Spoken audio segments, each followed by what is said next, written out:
बिस्मिल्लाहिर्रहमानिर्रहीम। Dear students, आज हमारा टॉपिक है equilibrium constant and it's units. Last topic law of math section में हमने इक्विलिब्रियम कांस्टेंट के लिए इक्वेशन डिराइव की थी।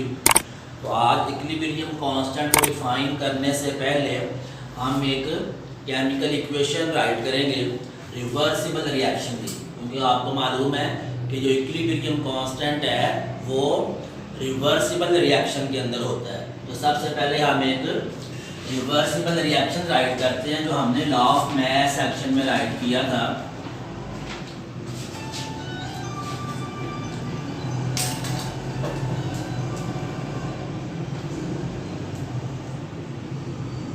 ये हमारे पास एक रिवर्सिबल रिएक्शन है। इसके लिए हमने Kc की जो वैल्यू ड्राइव की थी वो हमने इस तरीके से की थी।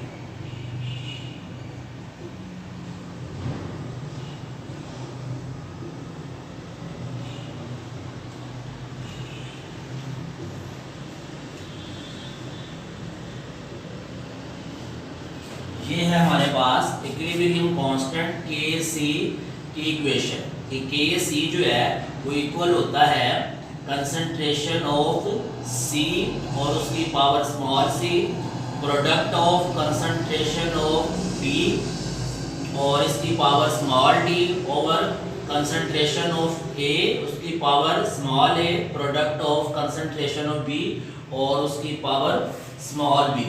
अब इस इक्वेशन को सामने रखकर हम इक्विलिब्रियम कांस्टेंट को डिफाइन करेंगे। अब इस इक्वेशन को अगर हम देखें तो हमें ये नजर आ रहा है कि ये एक रेशियो है। तो हम ये कह सकते हैं इक्विलिब्रियम कांस्टेंट जो है वो क्या है, एक रेशियो है। It is a ratio. Equilibrium constant is a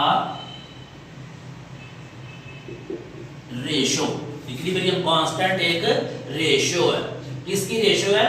ये इक्वेशन के अंदर न्यूमरेटर के अंदर हमको दिखाई दे रहा है प्रोडक्ट्स। तो जो इक्वेशन के अंदर प्रोडक्ट्स थे वो न्यूमरेटर के अंदर आ गए, जबकि जो रिएक्टेंट्स थे वो डिनोमिनेटर के अंदर आ गए। तो it is a ratio of, और ये जो प्रोडक्ट साइड के ऊपर जो प्रोडक्ट्स हैं इन दोनों के दरमियान कोई साइन नहीं है जो कि इंडिकेट कर रहा है कि ये दोनों का प्रोडक्ट है। तो हम इसको राइट करेंगे it is a ratio of product. Product किसका? Product of concentration of products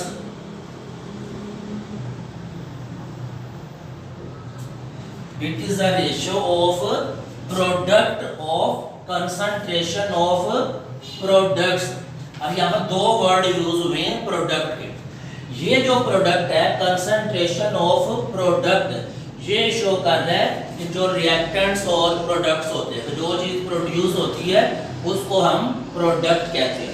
और ये जो प्रोडक्ट है ये इंडिकेट कर रहा है मल्टीप्लाई को, कि ये जो प्रोडक्ट्स हैं ये इक्वेशन के अंदर हमने इक्वेशन ड्राइव की थी कि ये कंसंट्रेशन ऑफ C और कंसंट्रेशन ऑफ D जो है ये आपस में प्रोडक्ट है इनका। तो ये जो प्रोडक्ट है ये इसको इंडिकेट कर रहा है, जबकि जो ये प्रोडक्ट है ये जो चीज प्रोड्यूस होती है वो वाला प्रोडक्ट है। तो it is a ratio of product of concentration of products. Concentration mean ये जो स्क्वायर ब्रैकेट है।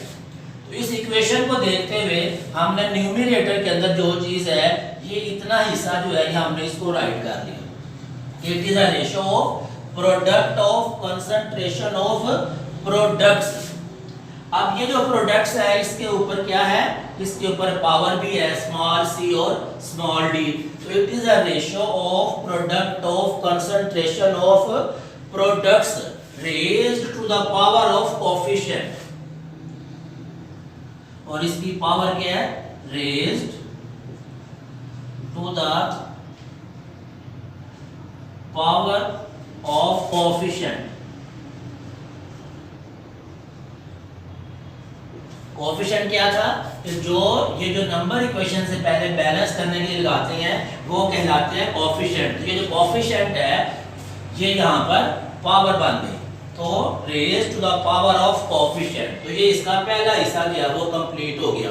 तो जो न्यूमरेटर के अंदर है उसको हमने राइट कर लिया कि it is a ratio of product of concentration of products raise to the power of coefficient, जो इसका कोफिशिएंट है वो हमने पावर के तौर पर यूज कर लिया।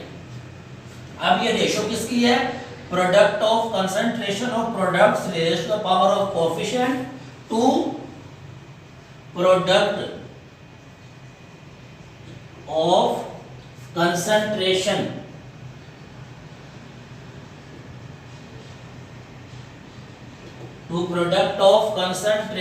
Of reactants.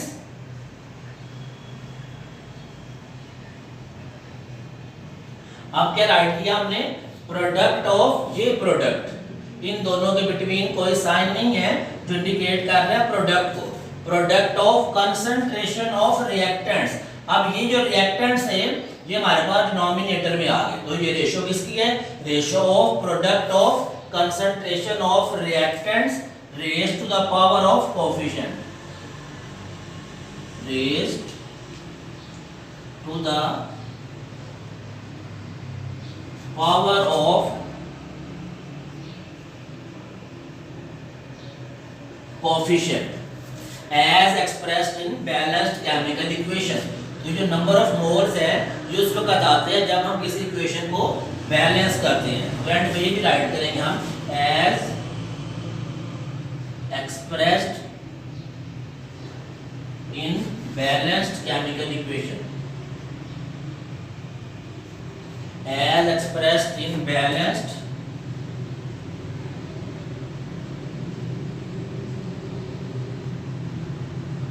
Chemical equation. तो ये हमारे पास इक्विलिब्रियम कांस्टेंट की डेफिनेशन आ गई। इक्विलिब्रियम कांस्टेंट जो है वो एक रेशियो है। किसकी रेशियो है? जो प्रोडक्ट्स हैं और जो रिएक्टेंट्स हैं। लेकिन इक्वेशन के अंदर प्रोडक्ट्स को और रिएक्टेंट को किस तरीके से डिस्क्राइब किया गया है?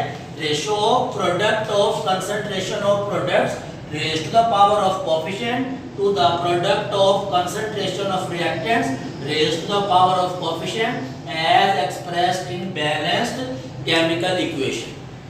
अब ये हमारे पास आ गई डेफिनेशन इक्विलिब्रियम कांस्टेंट की, Kc। अब ये जो इक्विलिब्रियम कांस्टेंट है इसकी जब इक्वेशन डिराइव की जाती है तो प्रोडक्ट्स को हम न्यूमरेटर में राइट करते हैं, जबकि जो रिएक्टेंट्स हैं उनको डिनोमिनेटर में राइट किया जाता है। तो कोई भी हमारे पास रिवर्सिबल रिएक्शन हो तो उसके लिए इक्विलिब्रियम कांस्टेंट की वैल्यू इस इक्वेशन के जरिए फाइंड की जा सकती है अगर हमें जो प्रोडक्ट्स हैं और जो रिएक्टेंट्स हैं उनकी कंसंट्रेशन मालूम हो। अगर हमें कंसंट्रेशन बता दी गई हो तो फिर हम इक्विलिब्रियम कांस्टेंट Kc की वैल्यू फाइंड कर सकते हैं।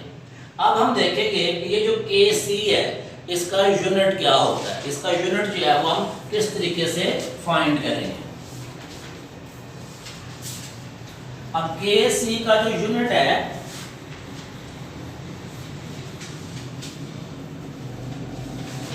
इसको मालूम करने के लिए हम यहाँ पर पहले एक एक्सप्रेशन राइट करते हैं। ये हमारे पास एक एक्सप्रेशन है H2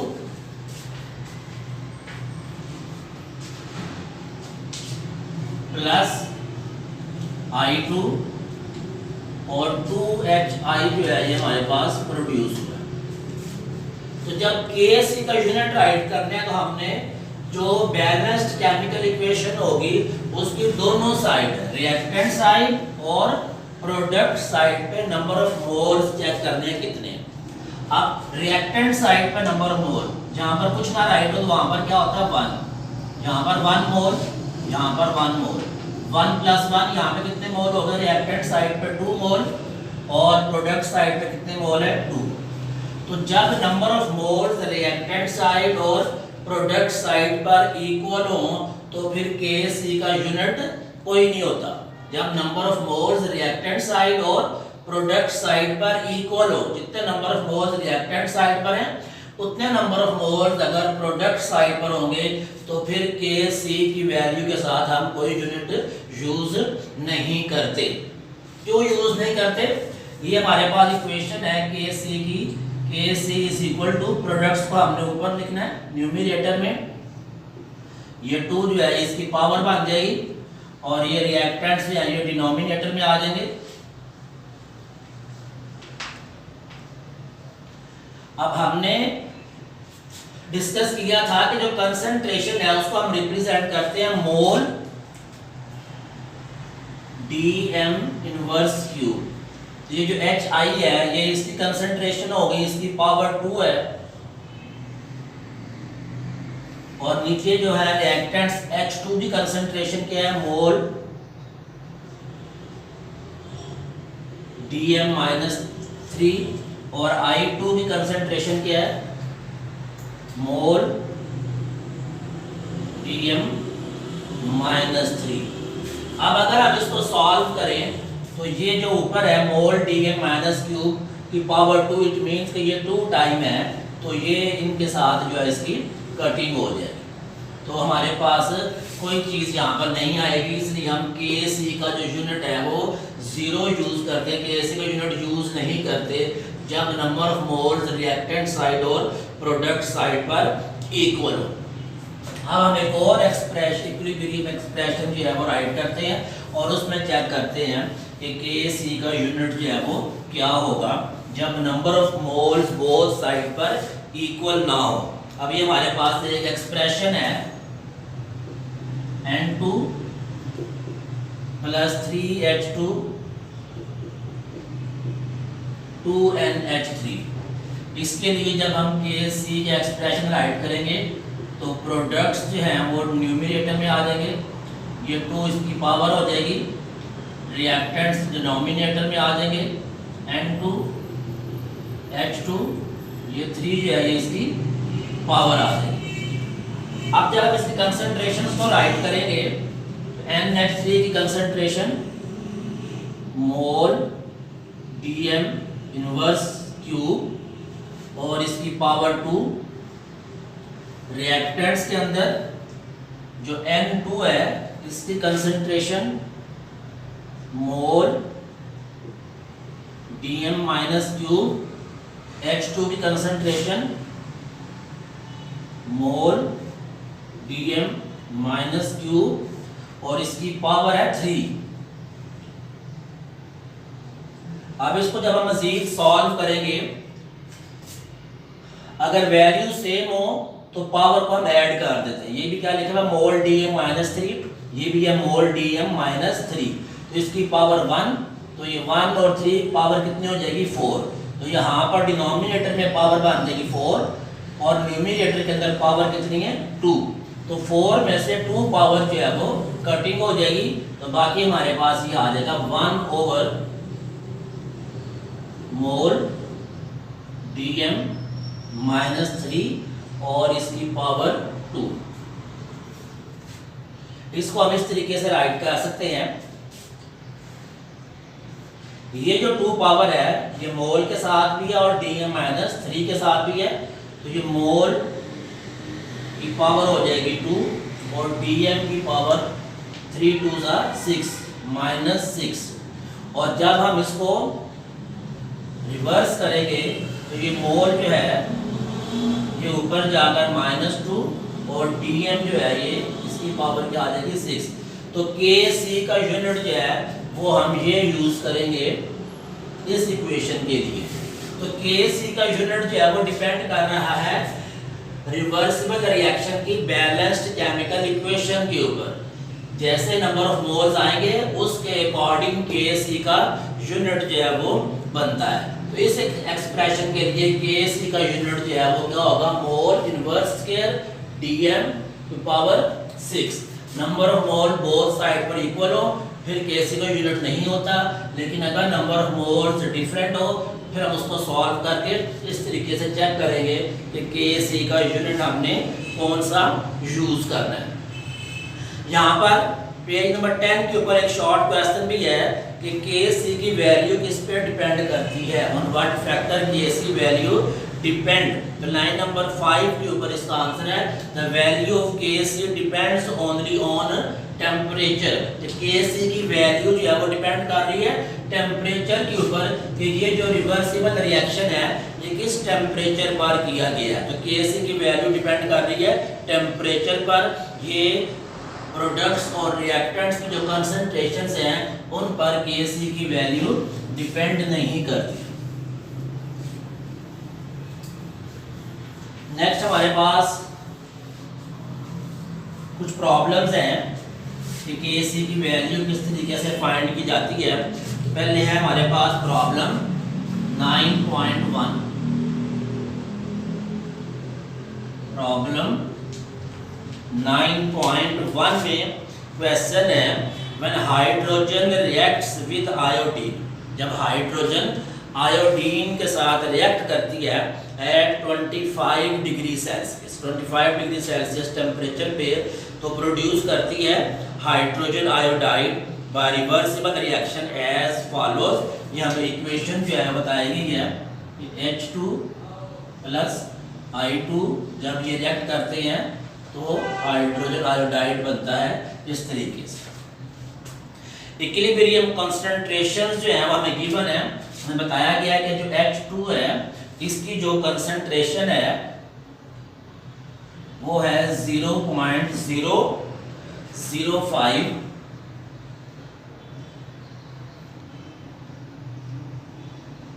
मोल DM-3। I2 जो है इसकी कंसंट्रेशन जो है वो भी हमें गिवन है। I2 की कंसंट्रेशन है 0.06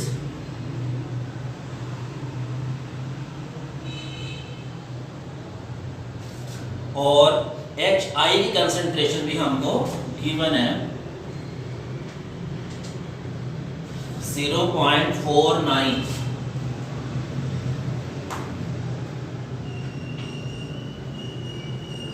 तो ये जो रिएक्टेंट्स और प्रोडक्ट्स हैं इन सब की कंसंट्रेशन हमको बता दी गई है और कहा गया है calculate the equilibrium constant Kc जो है इसकी वैल्यू हमने फाइंड करनी है। तो सबसे पहले हम Kc के लिए इक्वेशन राइट करेंगे। Kc इक्वेशन क्या है कि जो प्रोडक्ट्स हैं वो न्यूमरेटर में आ जाएंगे, HI जो कोफिशिएंट है वो पावर बन जाएगा, रिएक्टेंट्स डिनोमिनेटर में आ जाएंगे। इसके बाद जो कंसंट्रेशन की वैल्यूज हमको गिवन है वो हम इस इक्वेशन के अंदर प्लेस कर देंगे। HI की कंसंट्रेशन है 0.49, इसकी पावर 2। H2 की कंसंट्रेशन 0.05,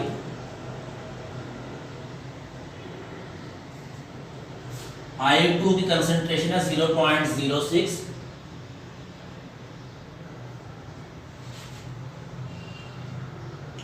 जीरो 0.49 का स्केयर हम लेंगे तो 0.49 का स्केयर है 0.2401, 0.2401।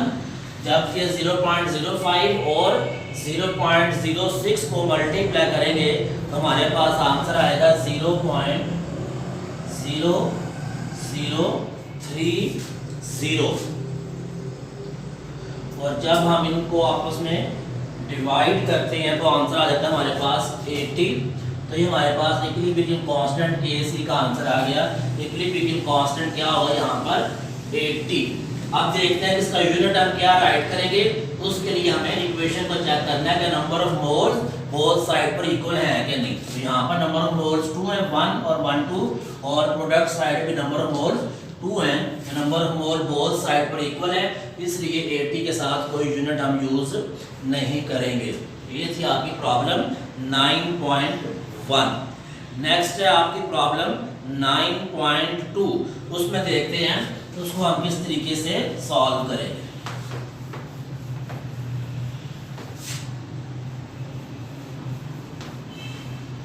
प्रॉब्लम 9.2 में कह रहे हैं for the formation of ammonia by Haber process hydrogen and nitrogen react reversibly at 500 degree Celsius के नाइट्रोजन और हाइड्रोजन 500 डिग्री सेल्सियस टेम्परेचर पर रिएक्ट करके अमोनिया प्रोड्यूस करते हैं और ये उसके लिए इक्वेशन है N2 + 3H2 2NH3। Equilibrium concentration जो है वो हमें गिवन है, नाइट्रोजन की जो कंसंट्रेशन है वो हमको गिवन है 0.602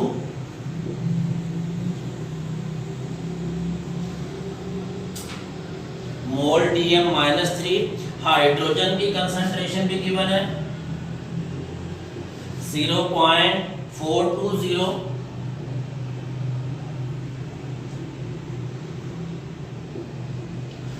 जबकि अमोनिया की कंसंट्रेशन जो है वो भी गिवन है 0.113।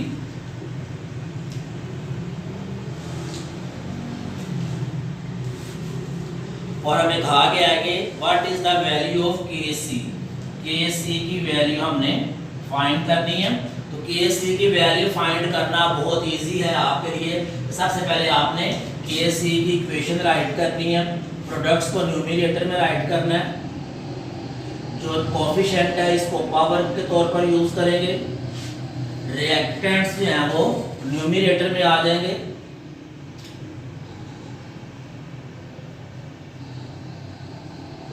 ये जो कोफिशिएंट है 3 ये पावर बन जाएगा। अब इनकी वैल्यूज प्लेस करती हैं। अमोनिया की कंसंट्रेशन 0.602,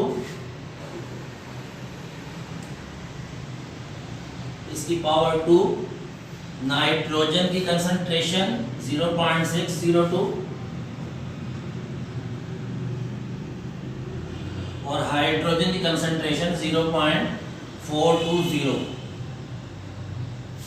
अमोनिया की जो वैल्यू है वो है 0.113।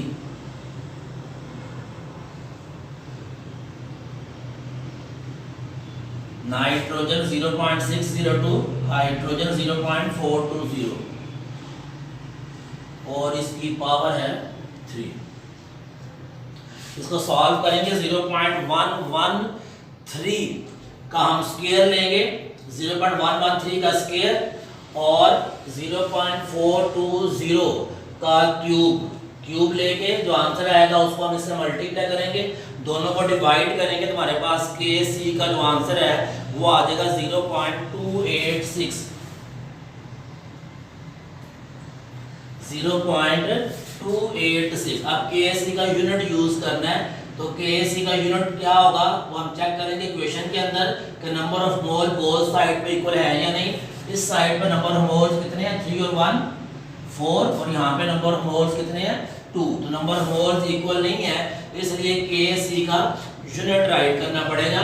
तो अभी हमने इसी इक्वेशन का KC का यूनिट मालूम किया था मोल -2 DM6। तो यहाँ पर यूनिट लगाएंगे मोल -2 DM6। तो ये था KC का एक्सप्रेशन। KC का आंसर क्या आएगा 0.286 मोल -2 DM6। नेक्स्ट है इसकी प्रॉब्लम 9.3। ये 9.2 प्रॉब्लम थी। अब हम करेंगे प्रॉब्लम 9.3।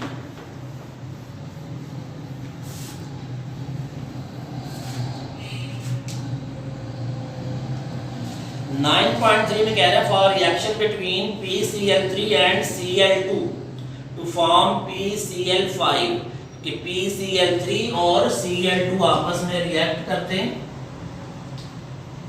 और रिएक्ट करके PCl5 प्रोड्यूस करते हैं। इक्विलिब्रियम कांस्टेंट जो है उसकी वैल्यू गिवन है कि KC की जो वैल्यू है 0.13।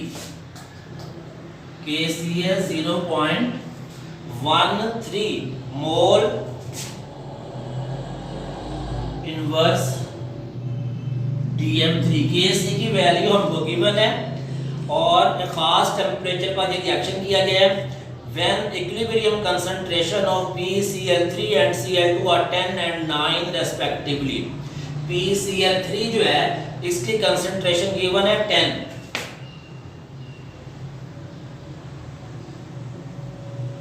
और और जो क्लोरीन है Cl2 उसकी कंसंट्रेशन है 9।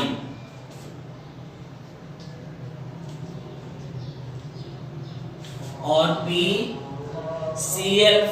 की कंसंट्रेशन कहा गया है कि ये हमने मालूम कर ली है। व्हाट इज इक्विलिब्रियम कंसंट्रेशन, कि जब इक्विलिब्रियम पर होगा उस वक्त PCl5 की कंसंट्रेशन क्या होगी, ये कंसंट्रेशन हमने फाइंड करनी है। तो तरीका यही है इसका भी कि सबसे पहले हम KC की इक्वेशन राइट करें। प्रोडक्ट ऊपर आ जाएगा, रिएक्टेंट्स जो हैं वो नीचे आ जाएंगे।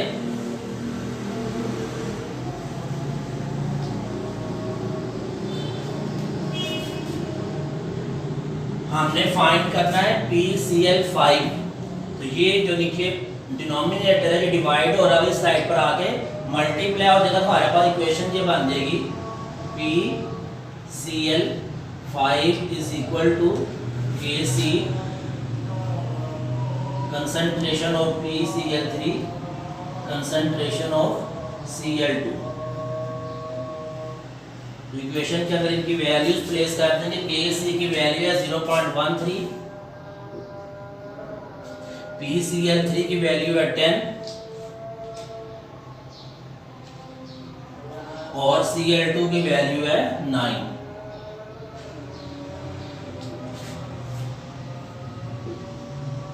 टेन को 9 से मल्टीप्लाई करेंगे तो आ जाएगा 90 और 0.13 को 90 से मल्टीप्लाई करेंगे तो हमारे पास आंसर आ जाएगा 11.7। कंसंट्रेशन को रिप्रेजेंट करते हैं मोल DM-3 में, ये हमने स्टूड है, इसका यूनिट आपको याद होना चाहिए किसी भी चीज की कंसंट्रेशन को। तो ये PCl5 है, इसकी कंसंट्रेशन क्या होगी, मोल DM-3। ये था आपका आज का काम, इक्विलिब्रियम कांस्टेंट की डेफिनेशन और उसका यूनिट किस तरीके से बनता है, और एक शॉर्ट क्वेश्चन है कि KC की वैल्यू किस पर डिपेंड करती है, और 3 प्रॉब्लम्स है 9.1, 9.2 और 9.3।